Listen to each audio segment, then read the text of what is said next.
Hello guys, আসসালামু আলাইকুম। সবাই কেমন আছেন? আশা করি সবাই ভালো আছেন। আম্মু আজকে রান্না করবে গরুর মাংস এবং গরুর কিছু পরিমাণ তেল দিয়ে বুটের ডাল। বুটের ডালটা রান্না করার জন্য আম্মু এই যে চুলার উপরে প্রেসার কুকারটা বসিয়ে দিয়েছে, তার মধ্যে দিয়ে দিয়েছে তেল এবং দিয়ে দিল গরম মশলা। তারপরে দিয়ে দিচ্ছে পেঁয়াজ এবং রসুন। পেঁয়াজ এবং রসুনগুলো দিয়ে একটু নাড়াচাড়া করে নিচ্ছে।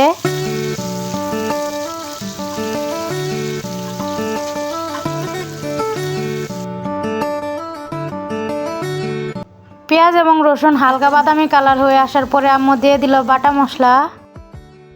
এই বাটা মশলাগুলোর মধ্যে ছিল কাঁচামরিচ বাটা, রসুন বাটা এবং আদা বাটা।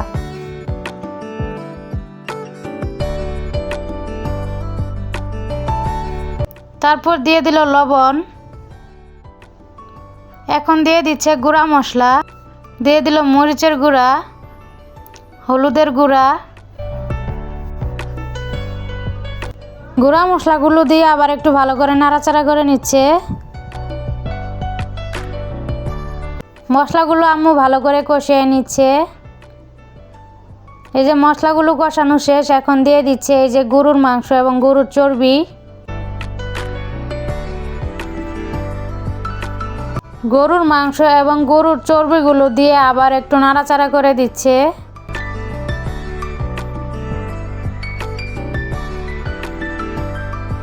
আম্মু মাঝে মাঝে এই যে এরকম ভাবে গরুর চর্বি এবং গরুর মাংস দিয়ে বুটের ডাল রান্না করে, মাশাআল্লাহ অনেক স্বাদ হয়। তার জন্য আমি আজকে আম্মুকে বললাম যে আম্মু আজকেও একটু রান্না করো। অল্প একটু গরুর মাংস এবং গরুর তেল ছিল, সেগুলো দিয়ে আম্মু এই যে রান্না করতেছে বুটের ডাল।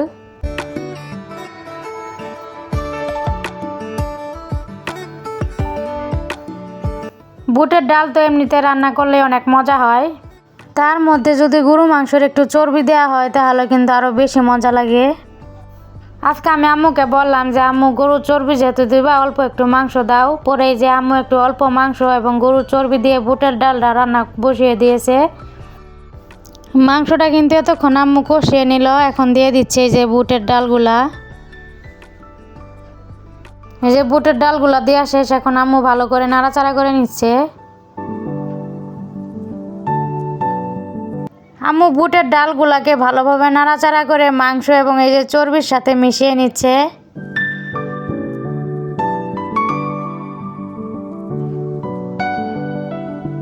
কি সুন্দর একটা কালার এসেছে, মাশাআল্লাহ।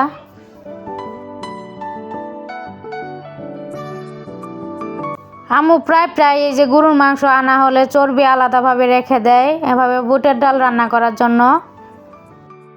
দেখুন দেখতে কি সুন্দর লাগতেছে, খেতে তো আরো মজা।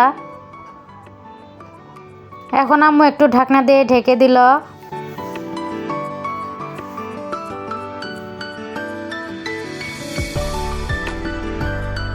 এই যে বলক উঠে গেছে, এখন আম্মু আবার একটু নাড়াচাড়া করে নিচ্ছে ঢাকনাটা খুলে।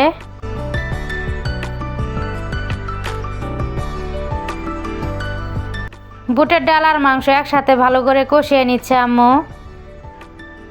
প্রথমে মাংস কষিয়ে নিয়েছিল, পরে বুটের ডাল দিয়ে আবার একটু কষিয়ে নিচ্ছে একসাথে। এই যে কষানো হয়ে গেছে, এখন ডালের জন্য পানি দিয়ে দিচ্ছে। আপনারা বাসায় একবার ট্রাই করে দেখবেন যে বুটের ডাল দিয়ে যে গরুর চর্বি দিয়ে রান্না করলে কেমন লাগে। এই ডালটা খেতে আসলে অনেক সুন্দর হয়, মাশাআল্লাহ। আমার আম্মু মাঝে মাঝে এরকমভাবে বুটের ডাল রান্না করে খাওয়ায়, অনেক মজা হয়। আমাদের মা মেয়ের রান্না যদি আপনাদের কাছে ভালো লেগে থাকে, অবশ্যই আমাদের ভিডিওগুলোতে একটু লাইক, কমেন্ট, শেয়ার দিয়ে যাবেন। সবাই আমাদের জন্য দোয়া করবেন। এখন প্রেসার কুকারের ঢাকনাটা দিয়ে ঢেকে দিয়ে কিছু দিয়ে নিলেই বুটের ডালটা রান্না করা হয়ে যাবে। এই যে আম্মুর বুটের ডালটা রান্না করা শেষ। এই যে দেখুন বুটের ডালটা মাশাআল্লাহ দেখতে কি সুন্দর দেখা যাচ্ছে। এখানেই বিদায় নিয়ে নিচ্ছি। সবাই ভালো থাকবেন। আসসালামু আলাইকুম।